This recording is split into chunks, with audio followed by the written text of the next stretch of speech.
Rasulullah Shallallahu Alaihi Wasallam mengajarkan kepada kita bagaimana cara membentuk anak yang soleh dan anak yang soleh.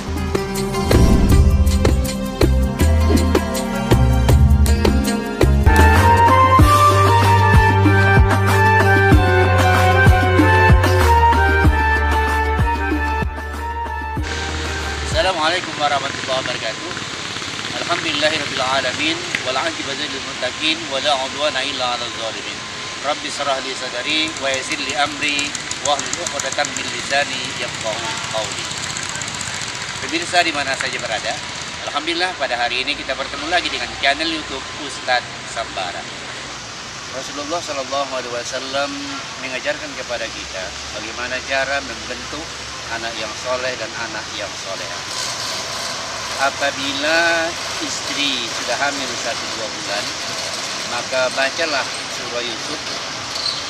Kalau kepingin anak laki-laki, bacalah surah Yusuf setiap malam Jumat. Walaupun tidak cantik rupanya, tapi cantik kedekatan. Kalau kepingin anakmu cantik seperti Siti Maryam, maka bacalah surah Maryam setiap malam Jumat. Walaupun tidak cantik rupanya, tapi cantik akhlaknya. Kemudian berikanlah makanan-makanan yang halal dan thayyibah, yang halal lagi baik. Jangan berikan kepada anak itu harta yang haram ataupun harta yang tidak diridhai oleh Allah Subhanahu wa taala. Sepiring nasi yang haram jika berikan kepada anak kita akan berubah menjadi setetes darah. Darah itu mengalir ke jantungnya, kemudian lari ke otaknya, maka akan susah diatur anak kita. Kemudian apabila istri dalam keadaan hamil, dalam keadaan mengandung, jangan tinggalkan sholat, ibadah kepada Allah dan membaca Al-Quran.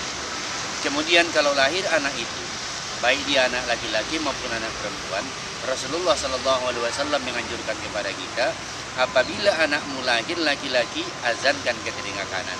Kalau anakmu lahir perempuan, ikomatkan. Tapi hadis yang lain mengatakan, laki-laki perempuan tidak ada bedanya. Kalau lahir anak laki-laki, azankan ke telinga kanan dan diikomatkan ke telinga kiri. Lahir juga anak perempuan, azankan ke telinga kanan dan diikomatkan ke telinga kiri. Kenapa harus diazankan?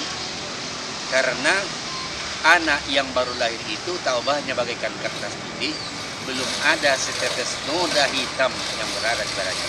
Maka yang pertama sekali masuk ke dalam diri si anak adalah akidah tauhid. Allah Akbar. Kemudian yang selanjutnya, ada yang dikenal sebagai kewajiban kita sebagai orang tua, yaitu kewajiban kita memberikan nama kepada anak yang disebut dengan tasmiyah. Tasmiyah ini biasanya berbarengan dengan acara syukuran, acara tuturan. Tasmiyah memberikan nama kepada anak. Apabila kita memberikan nama kepada anak, berikanlah nama yang baik, nama yang diridhoi oleh Allah Subhanahu wa taala. Ambil dari Al-Qur'an 6666 ayat. Kalau tidak ada yang dapat dalam Al-Quran, maka pakailah dia nama. Kalau dia laki-laki, buatlah namanya di pangkal Ahmad, Muhammad, Abdullah. Kemudian kalau dia perempuan, buat nama istri Rasul. Kalau tidak, putri Rasulullah. Kenapa? Karena nama itu adalah panggilan. Panggilan itu adalah doa. Setiap kita memanggil anak kita dengan kebaikan, maka insya Allah anak kita akan berubah menjadi kebaikan. Kemudian ada yang dikenal dengan acara syukuran, membuang sebahagian rambutnya. Tapi Rasulullah SAW menganjurkan, kalau kita mencukur anak, cukur bayi umur 7 hari, atau 14 hari, atau 21 hari, maka gundulin semua rambutnya, kemudian kumpulkan, ditimbang dengan perak atau emas, kemudian nanti nilainya diberikan kepada anak-anak orang miskin ataupun orang yang tidak mampu. Demikian pula saudaraku yang dimuliakan oleh Allah Subhanahu wa taala, ada yang dikenal dengan acara akikah. Ada akikah. Akikah itu adalah kewajiban sang suami, bukan kewajiban istri. Jadi untuk membuang darah kebinatangan yang ada dalam diri anak, maka sang suami, sang orang tua harus mengakikahkan anaknya. Mengakikahkan anaknya adalah kewajiban sang suami, bukan kewajiban istri, karena untuk menebus darah istri yang keluar ketika melahirkan. Istri susah payah melahirkan, meregang nyawa, bersimbah darah, sementara yang dapat nama adalah suami.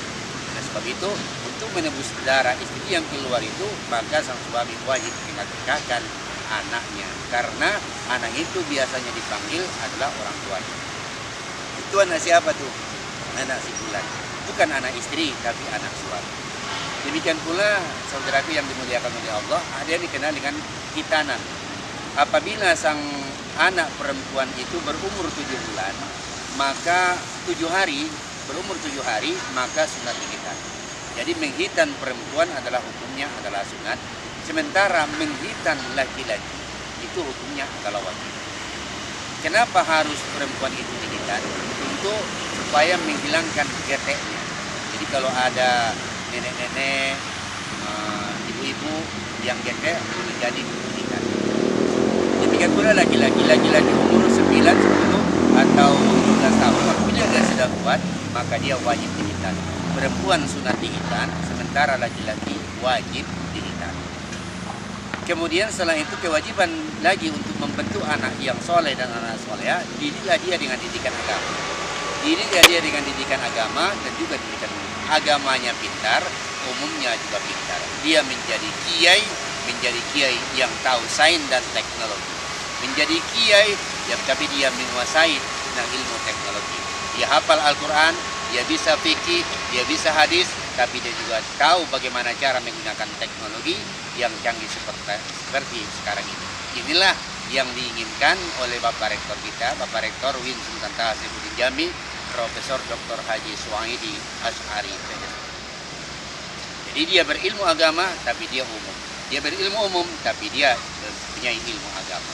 Dimanapun dia ditaruh nanti, insya Allah dia akan sukses, dia akan maju.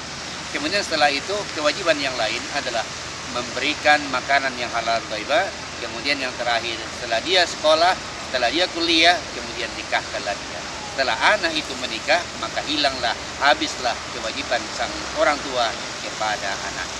Oleh sebab itu pemirsa di mana saja berada, mudah-mudahan cara membentuk anak yang soleh dan anak soleh dalam rumah tangga kita dapat kita terapkan, sehingga mudah-mudahan anak kita menjadi anak yang soleh dan anak yang soleha, yang senantiasa berbakti kepada kedua orang tuanya, taat kepada Allah Subhanahu wa Ta'ala, dan juga mencintai NKRI harga mati. Sekianlah yang dapat bisa sampaikan. Mudah-mudahan ada manfaatnya buat kita semua, untuk kebaikan rumah tangga kita menjadi rumah tangga yang samawa, rumah tangga sakinah mawaddah warahmah. Billahi taufiq wal hidayah. Assalamualaikum warahmatullahi wabarakatuh. Allahumma bi'ila wa bi'tarik. Wassalamualaikum warahmatullahi wabarakatuh.